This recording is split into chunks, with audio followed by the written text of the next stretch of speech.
Didn't record any of that other stuff. Everybody's good. Oh, shucks. All right. Well, hey, we are in Habakkuk chapter 2. We're going to look at, there's the 10 or the 5 woes there, and what the idea there is they're speaking judgment to the Babylonians. They speak to the Babylonians, but they also speak towards anyone in that position where they're using evil to attain their goals.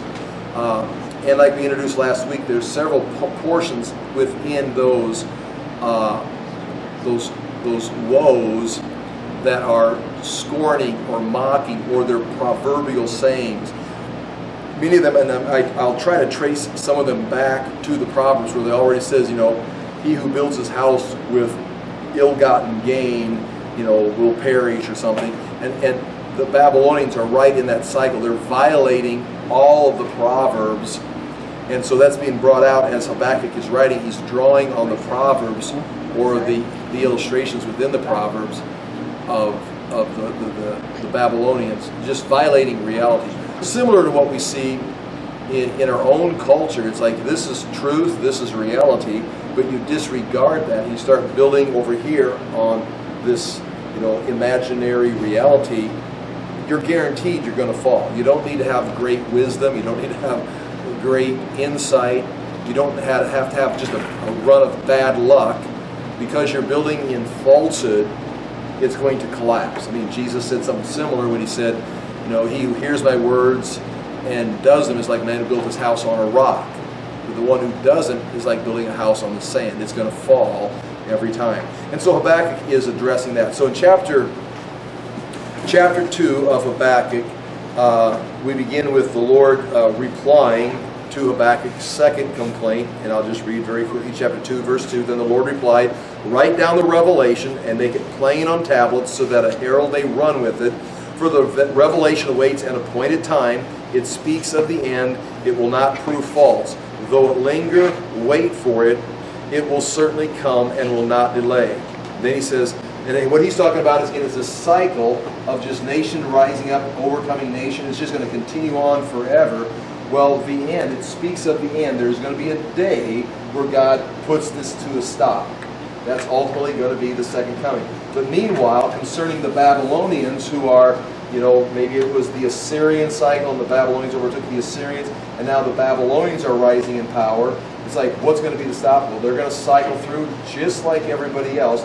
So these 5 woes that we're going to see are being spoken to Babylon, but they could have applied to Assyria. They're going to apply to any power that rises up and starts living Hamas, violently oppressing other people.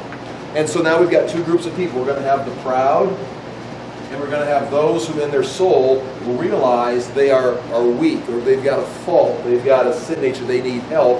And there's going to be the man who lives by faith. And the proud are going to be the one who maybe they see their weakness, or they recognize that they have problems in life. They're going to try to overcome those by oppressing others, by violating good conscience. They're going to violate God's law, and they're going to try to protect themselves with their own accumulation, their own oppression. Well, that person is going to perish. But there is going to be the person who looks inside of them because there's something wrong with their soul. The person that looks and sees, I need help, I need God, and they cry out for help, that person has faith. He is going to be justified by God, meaning God is going to, remove this from him and place justification. He is going to live. And that's this next verse right here. Verse 4, "See, he's puffed up," pride. "His desires are not upright." Something's wrong with his soul. "But the righteous will live by his faith." And then we begin. "Indeed, wine betrays him," this person. "He is arrogant and never at rest, because he is as greedy as the grave, and like death is never satisfied." This person who is proud, who tries to compensate for their own sin nature, there's no satisfying. Once they become violent, once they become wicked, once they become Hamas, once they start going after evil means of protecting themselves, There's no end to what they will do. It's like the grave, like Sheol. It can never be full. Because he is greedy as the grave, and like death is never satisfied, he gathers to himself all the nations and takes captive all the peoples.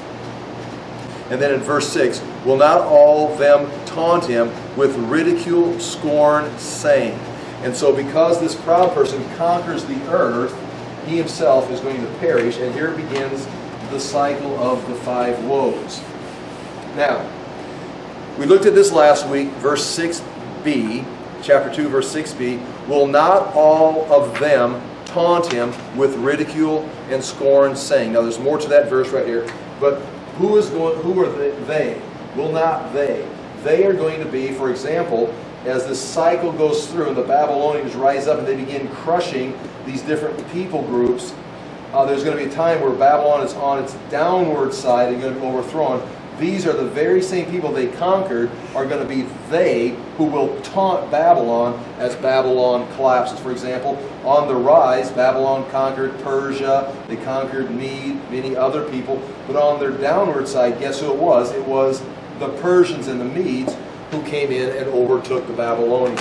So this is in where are we at here? Habakkuk 6:06, around that time period. Babylon is rising in power, and Habakkuk is being told by God that the Babylonians is going to be used by God to judge Judah, to judge Jerusalem.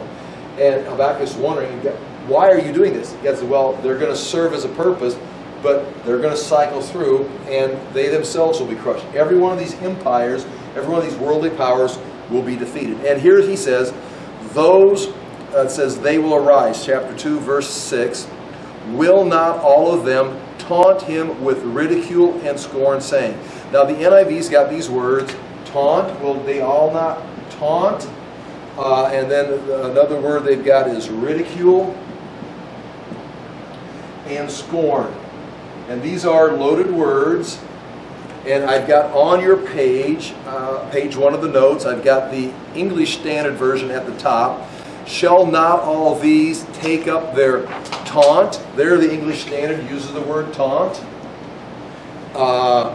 Against him with scoffing. They use the word scoffing there. And with riddles. Now, I've got each of those words circled in the transliteration. And this word here, this taunt, is a word that means a proverb. Taunting, if this is this word would be taunting right here. And then the next one is a riddle. So you can see the correlation. They're not synonyms by any means, but they are. The ideal here is these are all scorning, mocking, scoffing, looking down upon someone, but you're speaking in riddles, meaning it needs to be interpreted, meaning maybe the person you're mocking doesn't even understand what you're saying because it's so above their head. For example, the Babylonians think this is going to be a great idea. We're going to oppress all these people, take all of their gold, all of their best people, and bring them back to Babylon, and we're going to never be defeated. It's like, okay, Proverbs says he who builds his house like that is going to perish. And so you can say that. It's like, how can we perish? We've got everybody under our control. Because things change. This is not the way reality is going to be. You're going to. So it'd be a riddle. They can't figure it out, but it's actually scorning their behavior. And again, proverbs that are going to be said, things that are like warnings. If you look down here, and again, we did a little bit of this last week. I'll just read through these notes right here. These 3 words, because that's what's going to take place in these 5 woes. They're going to be taunting, scoffing, riddles. There's going to be proverbs. There's going to be ridicule. There's going to be, scorning taking place. First of all, the word woe, point 2, comes from the Hebrew word H-O-W or H-O-Y. And the closer in the English, it's good to say it's a woe because it's woe, this is what's going to happen. But it could be translated aha or ah. I mean, it's not like woe is you. It's like aha, you're not going to get away with this. Aha, caught you. Aha, this isn't going to work out like you think it is. It's laughing. Aha, this isn't going to work. You think you're in charge, but aha, you don't understand this riddle. It's like, you don't get it, do you? And not necessarily laughing, but it's more than just, oh, woe unto you. It's more like, it is a woe. It's not good news, but it's aha. That would be another way of looking at it. All these refer to nations and peoples who have been gathered and collected by the arrogant. I think I point that out. Now, point 4. The 5 woes include these 3 parts identified with the 3 technical terms, and I've listed them here on the board. But the first one, I've got it circled, is the word in the Hebrew. It's M-A-S-A-L. I'm not sure how I should do this, if I should even waste my time writing them. But masel is the first one. Now this is again, they're going to have some overlap. But masel, it means a proverb. It's a taunt in the English and NIV. So in the transliteration you've got right above, it's a proverb. They'll take up a proverb against you. English Standard Version and NIV say they'll take up a taunt against you. The second word is masel. It's a saying, it's a ridicule, it's scoffing. It comes from the book of Hebrews. I've got that written down there below. See, I made a mistake. Sometimes these masel. Okay, wait. Let me look. Yeah, that's got punctuated wrong. The second word is taunting. It is M-E-L-I-S-A. The key word being Lisa, which means to scorn or to deride or to mock. It is used of an ambiguous, elusive saying that needs interpreting. So that second word, M, that would be something similar to a riddle, maybe some kind of a proverb. It's like you say it, but you almost need someone to come by and explain what was being meant. All 3 of these words, masel, Melissa, and then the last one that we'll look at next, come in Proverbs chapter 1, verse 6. Now I've got Proverbs chapter 1, verse 6 written out there in the with a transliteration. And do I have it on the next page? Yeah, there it is. Point C2, Proverbs 1, 6. To understand a proverb and a saying, the words of the wise and their riddles. That's on page 1, C2. That's Proverbs 1, 6. And all 3 of those words, and the third one is H-I-D-O-T. All 3 of those words are included in chapter 1, verse 6 of Proverbs. And I've got that written down there in the transliteration on the bottom of, the transliteration and the interlinear on the bottom of page 1. It says to understand a proverb, masel. Now these are all used in a sense in a positive way. To understand a proverb and an enigma would be Melissa. The words of the wise and their hidat, or their riddles. And so Proverbs is saying if you study Proverbs, you'll be able to understand these things.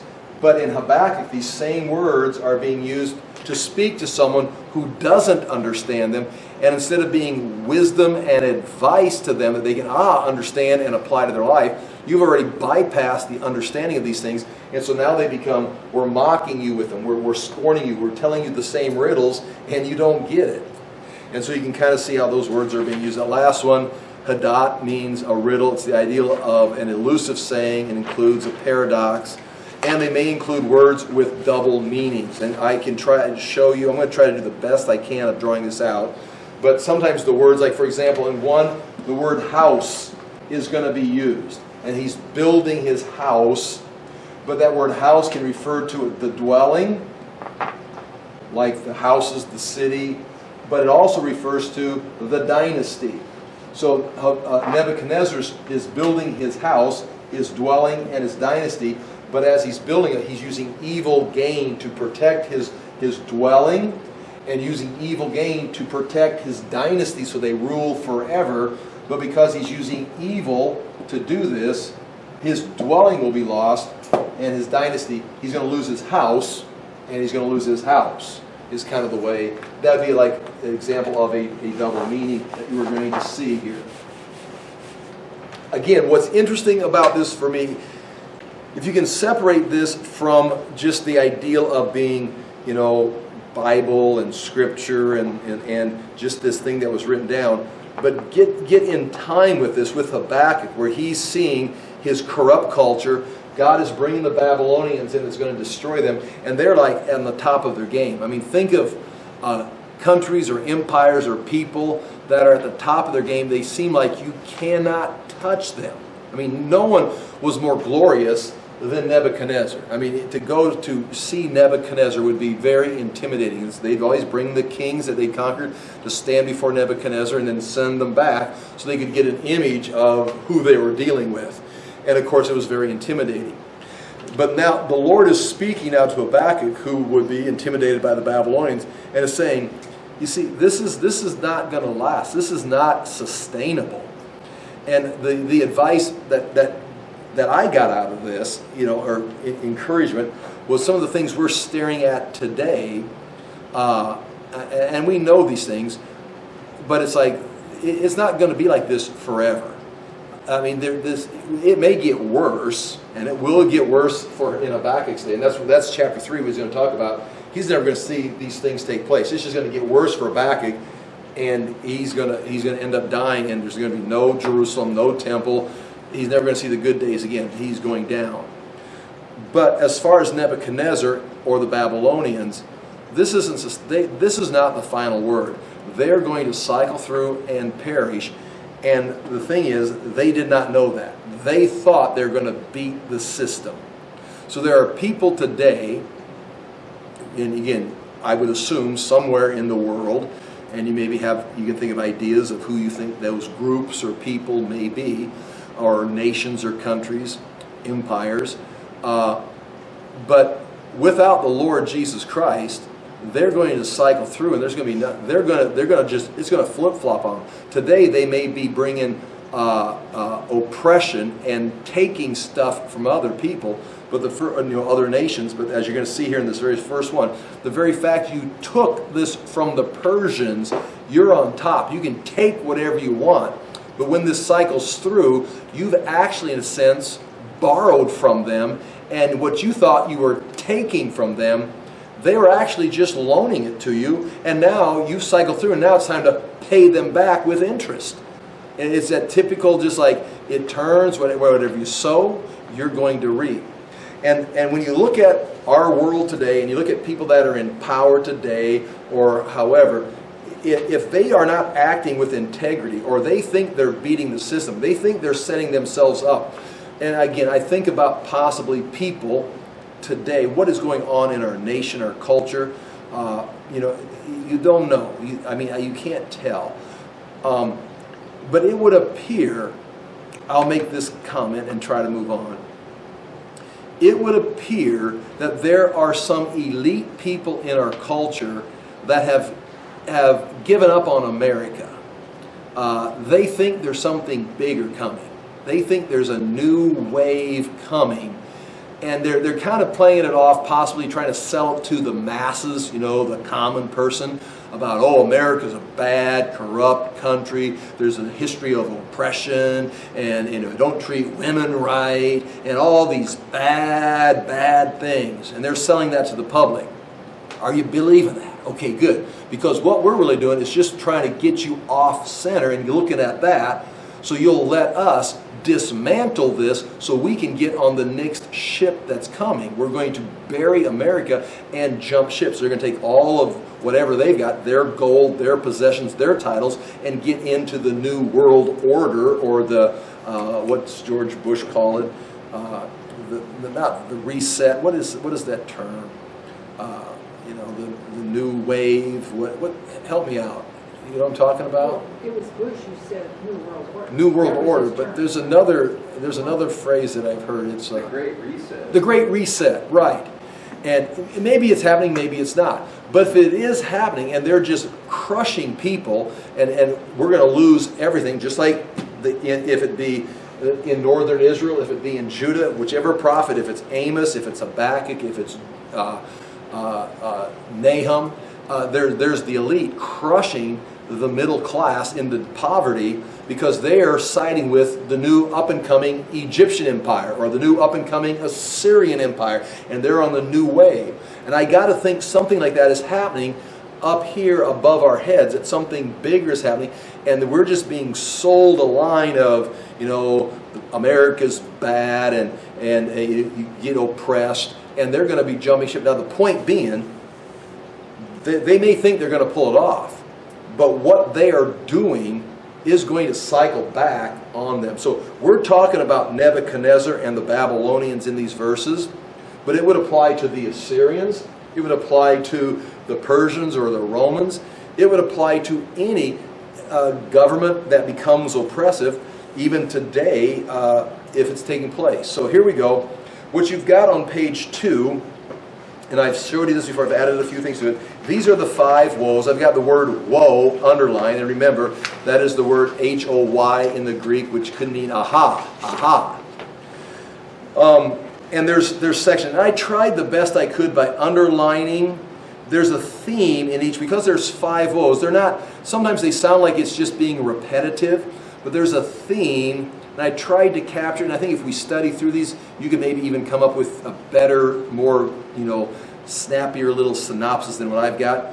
But woe 1, chapter 2, verse 6b, up to verse 8, that's payback for stolen treasure, for example, will result in you will be in debt and you'll be plundered. You've plundered, and now because you've plundered, you're actually in debt, and now someone's going to plunder you. Woe 2, payback for building the house with evil, which will result in, because you built a house to protect yourself so that no one could ever harm you, your house, your family, your life, you're completely protected, similar to Nineveh being up there and protected, no one could get to Nineveh. In a day, it falls in a day, because it's going to result in loss of life, loss of dwelling, and loss of a dynasty. Woe 3, payback for building with blood and iniquity, meaning in the end, everything you built, nothing remains, but the Lord is still there. Everything you built is gone, but guess what? The Lord is still there. Woe 4, payback for using your glory to shame others. You have glory, so you're free to shame others and use others as you want. Well, that's going to come back to you, where the Lord's wrath is going to come around to you. You maybe were used, for example, Nebuchadnezzar maybe was used to bring judgment on Jerusalem or bring down the Assyrian Empire, but you're going to use your glory to shame others instead of to bring glory to God. Well, God's going to raise up the Persians and do the same thing to you. He's going to bring wrath and turn your glory into shame. And the last one, woe 5, is payback for searching for answers in deception. Basically, idol worship. Because you allowed yourself to go to idols and search for answers where there are no answers, there is no truth. I can compare it to our culture today. We say we follow the science. We used to. But we politicized or financed science to our own benefit. And we've even twisted false philosophies. We've gone over and we're changing sexual identity. We're changing science to match this false reality. So now we're going over to this false reality we've created and searching for an answer. We're not actually bowing down in front of an idol or an image, but we are taking the questions and social issues and governmental issues and things we need answers for, and going over here and first running through the filter of this false philosophy. How will this sound on the news? How will this align with the college agenda? How will this align with all these focus groups? Okay, here's our answer. Well, you don't have an answer. You've got deception, and because payback for searching for answers in deception, you're eventually going to stand silent before the Lord. This is all eventually going to cycle right back to your Creator, and only thing you're going to have in your hands is a bunch of deception that you knew was deception that you're trying to manipulate, and you're going to be silent and the Lord will be speaking. And so that would make some sense right there. I will read through them right off this page here, page 2, so we can hear them. And this is the English Standard Version. Woe to him who heaps up what is not his own, for how long? And loads himself with pledges. Will not his debtors suddenly arise, and those awake who will make you tremble?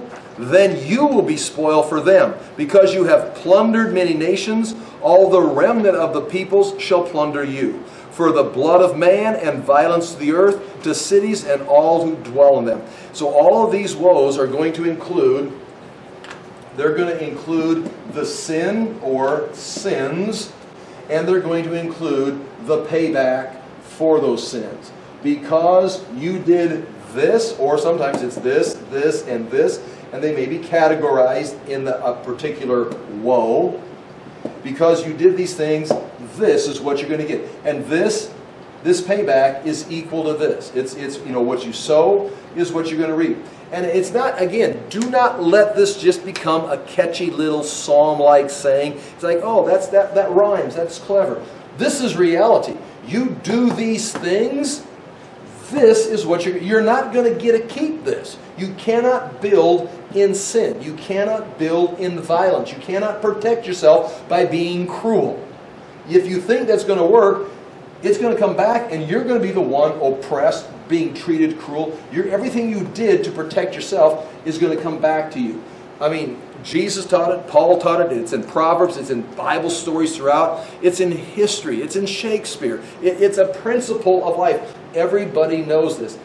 And that's what's scary about where we're at as a culture, is we think we're going to get away with this. I mean, think of the things that are ridiculous, and some of the things we don't know. Some of the things we've got to just kind of have opinions and kind of let everybody kind of think through this. It's like, we talk about, COVID. It's like, what's right, what's wrong? I don't know, we're trying to figure this out.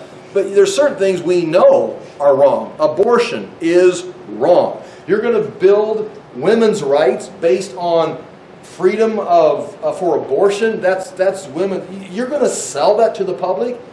There's payback coming. That's going to come back and bite you. You're going to sell the sexual gender. You're going to change gender. You're going to switch your gender. It's like, and you're going to teach children this. Well, there's payback coming. I mean, these are things I can guarantee. Abortion is wrong. Telling a little girl she's a boy and then giving her surgery or whatever. That's not going to end well for those that are doing. Now, there's certain things I can't answer. Like, what is COVID? Where did it come from? What's going on? I got ideas I'm suspect. I can't answer. Certain things you just don't know. I mean, should I have voted for George W. Bush? I thought so. Now I'm thinking, oh my gosh, I can't believe. Oh my God, I want my vote back. Like, I'm not sure how you feel, but I was excited about him at one time, and now I'm thinking, oh my gosh, look, they all look exactly the same. Clinton, Bush, and Obama. I mean, did you see that selfie? They took a selfie this weekend. It's like, oh my gosh.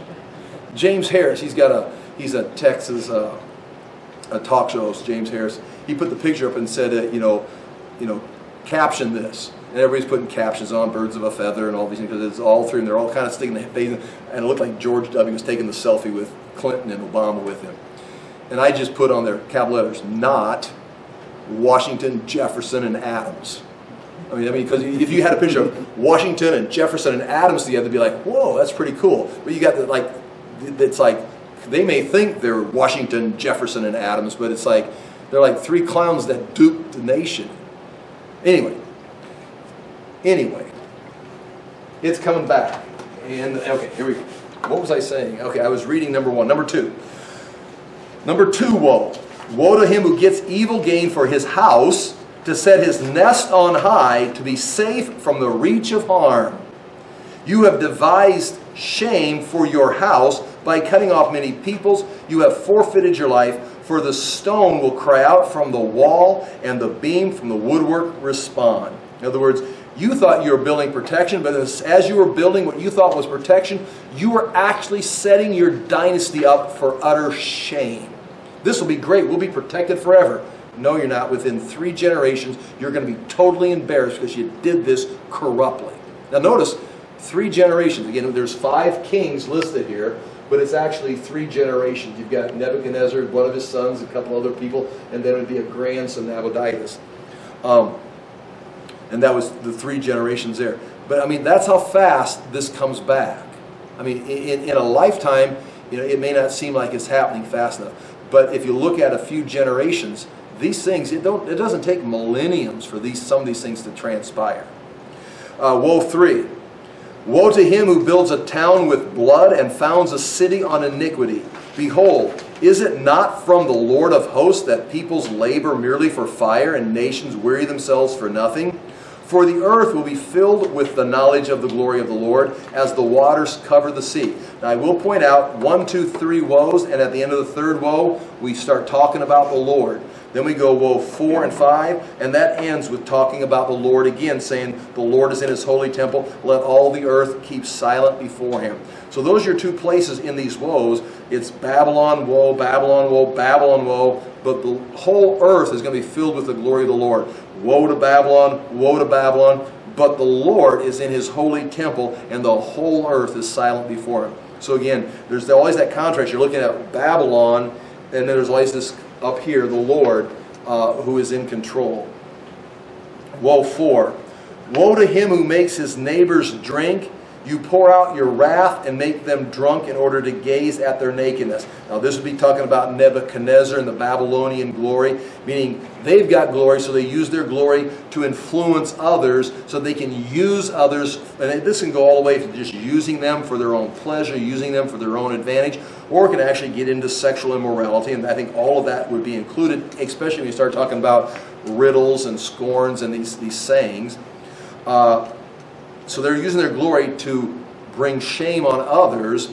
You, it says, will have your fill of shame instead of glory. In other words, what you're doing to others, it's going to cycle right back to you. Drink yourself and show your uncircumcision. I mean, continue doing this, and in the process of treating others this way, you're going to expose yourself. The cup of the Lord's right hand will come around to you. Meaning, what's happening, and again, you know this, but Nebuchadnezzar in Babylon is being chosen to take the cup of God's wrath and hand it or bring it to Jerusalem.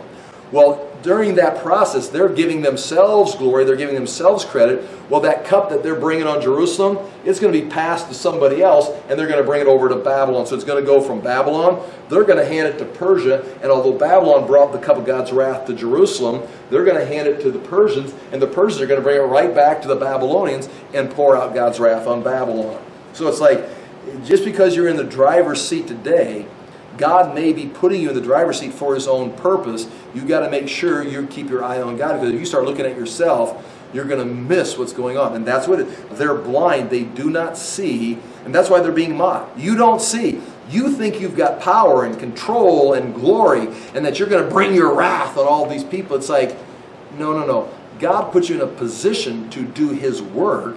And because you don't realize that, you don't understand that this is going to be taken from you and given to someone else, and it's going to be your turn to get judged by the same cup that you used to judge somebody else.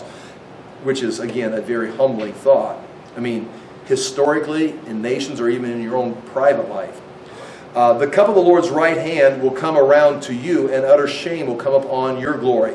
The violence done to Lebanon will overwhelm you, as will the destruction of the beast that terrified them, for the blood of man and violence to the earth, to cities and all who dwell in them. So they were violent to men, and just point this out, God is holding them accountable for being violent to men, violent to men's environment, if you called it like in the forest of Lebanon, and to all the cities that dwell in them, including the animals. Woe 5.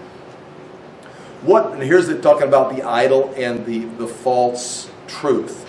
What profit is an idol when its maker has shaped it a metal image, a teacher of lies? Again, you can think about idols and what they represent, but for me, I go instantly to what profit is a false philosophy.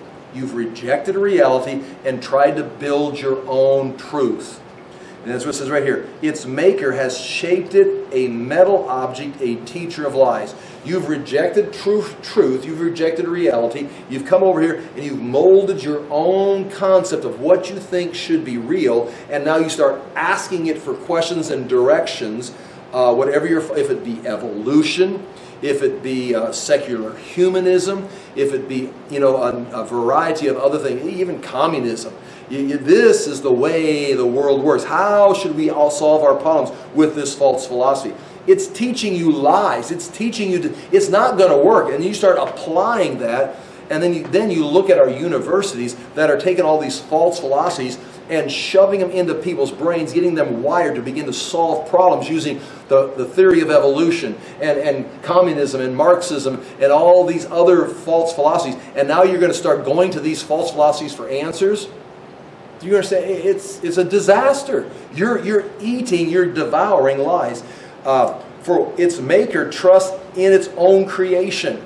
Meaning the person that made this false philosophy is trusting that this false philosophy is going to respond in reality, which it can't because it's not true. For its maker trusts in his own creation when he makes speechless idols. Woe to him who says to a wooden thing, I would say, who says to a false philosophy, says to a wooden thing, awake, to a silent stone, arise. Can this teach? Behold, it is overlaid with gold and silver, and there is no breath in it at all. You may decorate it in universities and give people doctorate's degrees and all these things and have all these philosophers come in and expound with all their rhetoric and all this philosophy of evolution or communism. It's like, oh, wow, you can overlay it with gold and degrees and prestige and offices. But it's like, in the end, it's not saying anything. There's no truth. It's there, but it's not helping. Can this teach? Behold, it is overlaid with gold and silver, and there is no breath in it at all. But the Lord is in his holy temple. Let all the earth keep silence before him. And so, instead of doing that, you could go to the Lord, but ultimately, in the end, the Lord is going to stand, and all these false philosophies, all these false teachers are going to merely stand silent before the Lord when they come face to face with ultimate reality. The ultimate truth is revealed to them, and theirs is just burned away. They'll have nothing. So that's a snippet of all that. I hope I've got something yet to say when we go through these notes. Here we go. Page 3. Here's your first woe, and I've got again circled there at the top the three little the proverb, the taunting, the riddle. Woe to him who heaps up what is not his own, for how long, and loads himself with pledges. Notice he's taking, this is a key phrase right here, this ideal of pledges. It's not being taken correctly. Will not your debtors suddenly arise, and those awake who will make you tremble? Then you will be spoiled for them. So in other words, they've taken money, they've taken possessions from these people over here, and they've taken these things from them. Well, now they stole them, they plundered them, and in their mind they think they've earned them, they've taken them, but actually it belongs to these people. And so while you've got these pledges, you're actually building up interest. Well, when that cup of God's wrath is taken from the Babylonians, pouring it out on Jerusalem, and handed to the Persians to bring to the Babylonians, well, now all of a sudden, the power base is going to switch, and those people that have been plundered, those that remain of those people, are going to say, yeah, you know, all that stuff you took from us, we're going to consider it a loan, and now you owe us. You pay us back, and since you're not willing to pay us back, we'll plunder you, and that is going to be now, the cup of wrath is in their hands. So if you turn at the bottom of page 3, it says, this is the first of 5 oracles of judgment. The crime or sin is identified. And here's the crime or sin. Piles of stolen goods. And again, you can see the Assyrians did the same thing. This sounds like Nahum talking to the Assyrians in Nineveh. He makes himself wealthy by extortion and pledges. So that's the same word, pledges or extortion. It can be translated either way. Turn the page. Also, you have plundered many nations. You have shed human blood. You have destroyed mankind and his environment, the lands, the cities, and everyone in it. That is the sin. Now, the payback, the fair retribution or just payback, is also identified in those verses. Your creditors will suddenly arise. And what do you mean? The creditors, who gave us credit? Well, you thought you plundered them. But actually, they were loaning you. In the big scheme of life, they were actually just loaning you this material you took, and now they're here to collect. Well, they can't do that. We plundered them. Well, that was when you were in control. But now that's switched. In 3 generations, that's switched. You're no longer in control. Your creditors will suddenly arise. Again, hear that word suddenly. Your creditors will make you tremble. You will become their prey. People left of those you plundered will plunder you. So you plundered these people, and anybody that's left is going to come back and plunder you. It's a complete cycle. And so you see the woe. Point 2, the extortion or pledges is the word abtit. It refers to collecting pledges taken as security by a creditor. This often includes exploitation and enslavement. It's a word that means, you take something in pledge, but it also means that the person you're taking something in pledge from, you've given them something and taken something in pledge, they're now your property. You can extort them, you can enslave them. They are basically owned. And Babylon took these people and extorted from them. Well, these are going to be the same people that arise. Point A, the same word that is abtit, that it literally means a cloud of dirt, which again gives it a double meaning. This pledges, which now, as time goes on, it's nothing more than just a cloud of dirt. There's nothing really there. You took these things, but it really wasn't yours. You had them, you built the glory around you, but as time moved on, you realized there was nothing here. It was just an illusion because it really belongs to them and it's all gone. Also, the doubles back on them because of what you sow, you will reap. The extortion actually became a loan that they ended up owing interest on, so the oppressed actually became the creditors. So in this illustration, woe is the Babylonians because you're oppressing, but understand, you're about to become the ones that are creditors. You're the ones that are going to owe all this that you took. In time, just reading that makes you kind of think, whoa, be careful how you start, taking things or planning things or think, well, I got control of this situation. Well, if you don't handle it correctly, this situation is going to flip-flop and you're going to be on the underside of it. It's similar to a memorial sound. Okay, those are some sounds in there. There's double meanings. Your creditor, it also means to bite. And so the creditors, the word means bite, they'll actually come and take their bite out of it, meaning this is my part of it. Proverbs. There's 5 Proverbs that we can get out of this that are in the book of Proverbs, as you can see. Proverbs 28:8 says, whoever increases wealth by taking interest or profit from the poor amasses it for another who will be kind to the poor. So although you took this from the poor, it's not yours. You're just collecting it. It's going to be handed to somebody else who's actually going to benefit the poor. That's good to know. You see things going on in the world. Someone may be in power, may be abusive, but that eventually is going to be transferred to someone who's going to be using it to benefit the poor. Now this is the Word of God. This is the way the world works. This is a reality. You may take it, you may think you've got it, but you're not going to keep it. It'll eventually cycle back and go right back to the poor. Proverbs 22:16. One who oppresses the poor to increase his wealth, and one who gives gifts to the rich, both come to poverty. And you can just think about it. Those are people right now that are increasing their wealth and giving gifts to the rich for political benefits. Okay, relax. They're both going to end up in poverty. It doesn't work. Now, maybe they'll get through it, but their dynasty, their family, you wonder about like someone like Pelosi. What are you trying to do? Why are you still here? Oh, you think you're maybe paving, or Biden, or what? Are you just paving the way for your family? You think you're building a dynasty that's going to be on the new world order? If that's what you think is going to take place, you're not paving the way, building a nest on high to protect your family in the future. You're setting them up for utter disgrace and a fall. Not necessarily in the news, but they will eventually be utterly poor. Well, if this is true, if that's what they're doing. Wealth gained hastily will dwindle, but whoever gathers little by little will increase it. The Babylonians gained it hastily. They just took it. Sudden disaster, Proverbs 6:15. Therefore disaster will overtake him in an instant. He will suddenly be destroyed without remedy. You may be on the top of your game. You may be with Belshazzar. You may be with Belshazzar, partying, drinking out of the golden goblets, having the time of your life. And within the next moment, you're going to be overrun and executed. It will suddenly, they're actually having a party, and suddenly that night, everything was taken from them. And Proverbs 29:1, he who is often reproved, yet stiffens his neck, will suddenly be broken beyond healing.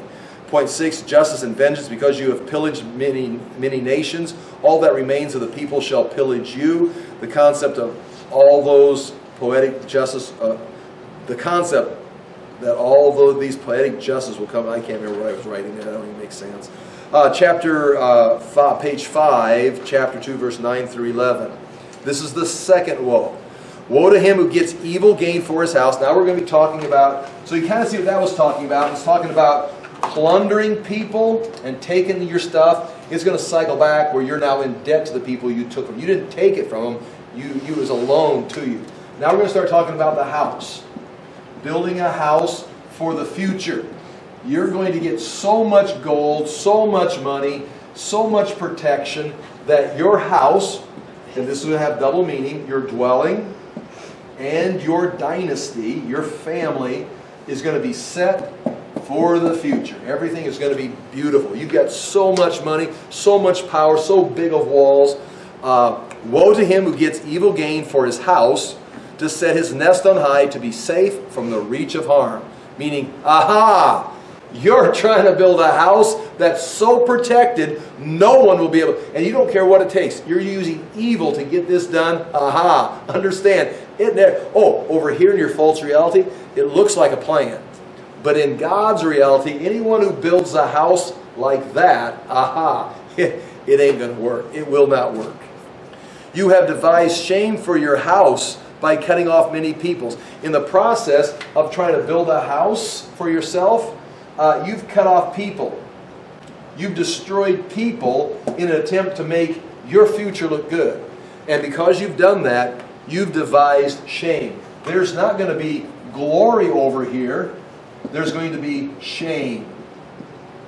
You may have got it staged. It may come out in the media. It may be recorded in the history books as, oh, what a great kingdom, what a great dynasty, what great power. But when it actually manifests, it's not going to be glory and protection. It's going to be shame. Because you've destroyed people. You have fortified your life. Excuse me. You have forfeited your life. In an attempt to build for the future, you've actually forfeited your own life. And then it says, for the stone will cry out from the wall, and the beam from the woodwork respond. Now, that last verse 11, it appears one of two ways. The stone will cry out from the wall. In other words, and they would have taken building material from other countries that they plundered and brought them, and there's record of that. Or they took the wealth from the other countries and had building materials made or produced, and they built these into the wall. So the stones in the wall, how did they get put there? Well, by extortion, or we stole them. And the beam in the woodwork, that'd be the structural beam that goes over the door frame, that will respond, meaning it was set there by injustice. And the very fact that you have that nice of a structure is a testimony that this was built corruptly. Or it is on the other side, the stones that you set in place for your high dwelling of protection are going to be taken. And this is perfect. We'll use this in the Persian Empire. Look at this structure. We're going to take that into the Persian Empire. And the things that you built for yourself, that you're going to build for your future, they're going to testify that you're no longer here because they're now got Persian inscriptions on them. The Babylonian Empire has collapsed. So it means one thing or the other. Here's some points, page 5. They used evil prophets to ensure that's the wrong word, prophets. I think it's supposed to be money prophets. They used evil prophets to ensure they and their future generations would be safe, but in reality all they did was prepare shame and downfall for their family and their dynasty. By corruptly protecting themselves, they violated reality and truth. Point 3.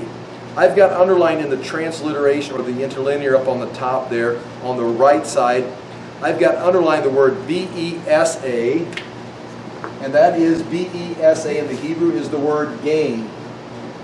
And that word gain, it means, I've got it written down there, it means gain by violence, gain by wrongdoing. You're going to do something, this gain is bad. It's gained by violence. But notice, in front of that word, or in the Hebrew behind it, but in front of it, is the word R-A, and that means evil. So this word by itself means gain by violence. This is a negative word. It's not gain like you worked or you've invested money. It's gain by violence. It means social oppression. You've done something to gain this, and it's wrong. But it's described as evil gain by violence. And so I put in here, for example, notice it's doubled up with the word evil, which would be like saying evil extortion or bad theft. It's double. This is extortion, but now it's evil extortion. It's bad, which would be part of the way this is being written, emphasizing it. The house refers to two things, again a double meaning. I've said that a couple times. The Babylonian dwelling and the Babylonian dynasty, both are going to be destroyed. Proverbially, they were practicing evil, ra, to prevent ruin. Now this is clever, and you can see it right there in the interlinear.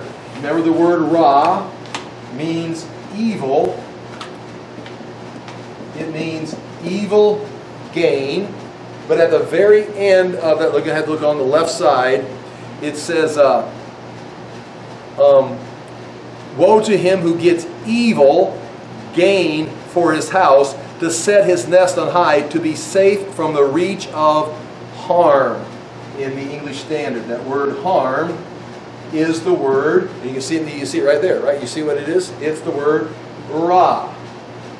You have evil, corrupt gain that you're using to prevent yourself from having to face evil. What? You're using evil to avoid evil. And so that in itself is comical. And you can see the word I've got circled, the ra, right there. One is translated disaster. You're using evil to avoid disaster, but it's the same. You're using disasters on other people to prevent disaster coming from you. And that's kind of clever in the writing. And there's many things like that. But that's something we can catch. The judgment is equal to the sin. For example, there's three things. Point 6. Evil gain for your house equals shame for your house.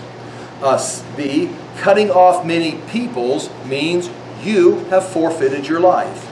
Set your nest or your dwelling on high. Well, those same stones from your wall and beams from your woodwork will be carried off or will cry out and respond. So you set your nest up on high, but that's actually a testimony to what you've done. Matching Proverbs 15:27, whoever is greedy for unjust gain troubles his own household, but he who hates bribes will live. Proverbs 1:18 and 19, these men lie in wait for their own blood.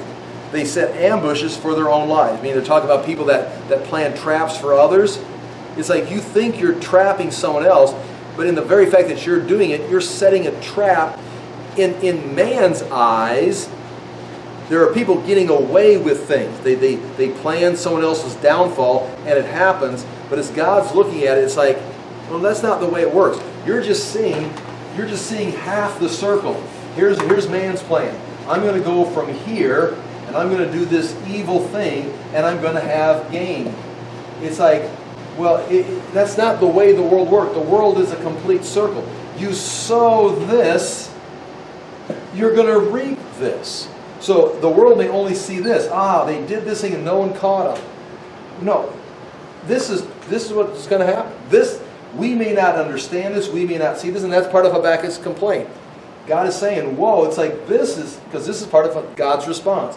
This is what you're going to see, Habakkuk, but understand, he's forfeiting his own life. By destroying these people, he's destroying himself. Relax. That's going to come back on him. And again, we can learn from that to encourage ourselves to trust God. These men lie in wait for their life, their own blood. They set an ambush for their own lives. Such are the ways of everyone who is greedy for unjust gain. It takes away the life of its possessors. That's Proverbs. Such are the ways. That is the way. Everyone who is greedy for unjust gain, it's going to take away your life. Well, I'm going to be very careful. You can't. I'm going to jump out of the airplane and flap my arms really fast. You can't flap your arms. You've begun a cycle, and once you do this, it's coming back. Interesting. There's a picture of, it's 20 inches by 22 inches, cuneiform. It's in the British Museum. The East India House inscription, it's inscribed by Nebuchadnezzar. It's in cuneiform. It says, amongst other things, notice this, how close this is to our text. Merciful Marduk, that was his god. May the temple I have built endure all time, and may I be satisfied with its splendor. In its midst may I attain old age. Nebuchadnezzar's writing this. May I be sated with offspring. Therein may I receive the heavy tribute of all mankind. There it is. May I receive the tribute. Why does he want that tribute of all mankind? Because he's using that tribute of all mankind to build himself a lofty house high, a dynasty, a protective house that evil can't do. He's using evil to build a house that will protect him from evil. And then he says this, underlined at the very end, may my descendants live therein forever, and guess what? And rule over the people. I'm going to oppress them today to set my house up forever, and may my descendants live in this house, this dynasty, this dwelling forever, continuing to oppress the people. I mean, there in his own words, that, and God is looking at it going, Nebi, you're doing this and trying to prepare for the future, but it doesn't end here and go off into your future in your own fictional world. It goes like this. And you have forfeited your life by taking the life of others. And that is the second woe, and we've got 3 woes that are left. All right, I appreciate you being here. I'll pray and we are done. Father, we do thank you for the chance to look into these things. We do ask that we ourselves would take warning, that we'd be careful in our own thoughts, our own actions, that we take Proverbs seriously and take these words of exhortation to heart. Father, we do thank you for the word. We thank you for the chance to live this time in history, and ask that we would do our job to live a life pleasing to you, but also to serve others and to bring the light to many other people. In Jesus' name we pray. Amen. Thank you for your patience. Did you say who Marduk is? That's the god. Marduk, that's one of the Babylonian gods, along with Nebo. Marduk, like right here. Evil Marduk. No, at the top. It's up there. Where? The second one from Right the in that right. corner. Marduk. Lavish Marduk. Oh, yeah. It's in Nebuchadnezzar. I'm looking at evil Marduk. Labashai Marduk. They have the god's name. Nebo. See, Nebuchadnezzar is Nebo. That's one of the gods' names, Nebo. So they're named after their gods. These two I don't. Yeah, there. Amel Marduk. That's evil. Not evil like our word evil, but it's E-V-I-L. But here it's translated A-M-E-L. Marduk. That was Nebuchadnezzar's son, Amel Marduk, or evil Marduk. So he named his son after his god.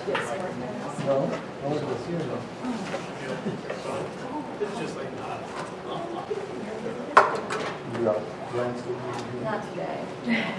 I should have been. Well, I'm going to go home and take my t-shirt off and take Tony out to get something to eat.